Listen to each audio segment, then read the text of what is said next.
الحوثي يتهم الصحابة بمحاولة تحريف القرآن. شهدوا نزول الوحي بل كانوا له نعم الحماة من البغيض الملحدين.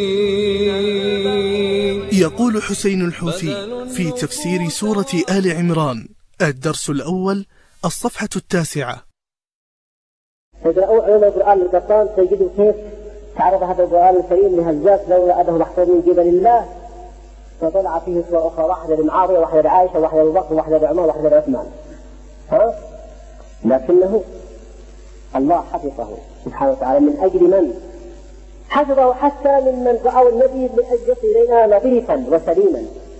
أعتقد أنه حفظه حتى ممن كانوا في زمن النبي ثم بعد موته كان يشكل الخطورة عليه. وهذا القول الباطل يعتبر خدمة جليلة يقدمها الحوثي ومن يتبعه عليها إلى اليهود والنصارى لكي يطعنوا في ديننا بأن القرآن قد حرفه الصحابة، وأنهم لم يكونوا أمناء عليه كما حرف النصارى الإنجيل وكما حرف اليهود التوراة.